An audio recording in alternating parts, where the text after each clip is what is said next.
চলে আসলাম আরও একটা নতুন ইন্টারেস্টিং রিজনিং নিয়ে। খুব খুব ইন্টারেস্টিং একটা জিআই এটা। 1 সমান যদি 4 হয়, 2 সমান যদি 16 হয়, 3 সমান যদি 36 হয়, 4 সমান যদি 64 হয়, তাহলে 5 সমান কত? চলো দেখা যাক জিআইটা কীভাবে সলভ করা যায়। 1 ইন্টু 2 এবং তাকে স্কোয়ার করলে হবে 4।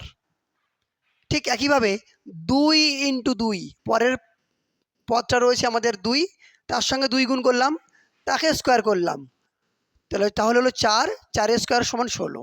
একইভাবে থার্ড টার্মটা রয়েছে 3 ইন্টু, আবার তার সঙ্গে 2 গুণ করলাম, তার সঙ্গে স্কোয়ার করলাম, হয়ে গেল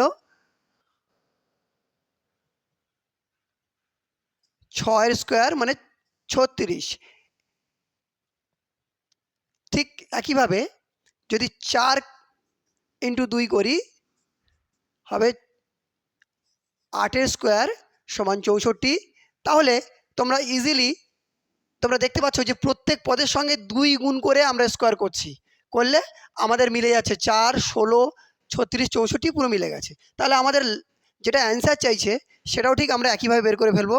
5 ইন্টু 2 করব এবং তাকে স্কোয়ার করব, 5 2 10, 10 স্কোয়ার মানে 100। আমাদের রাইট অ্যান্সার হবে অপশান ডি। এই লজিকটা যদি তোমরা বুঝতে পেরে থাকো, তাহলে আমি এই প্রবলেমটা দিলাম, এই প্রবলেমটা সলভ করে তোমরা কমেন্টে জানাও।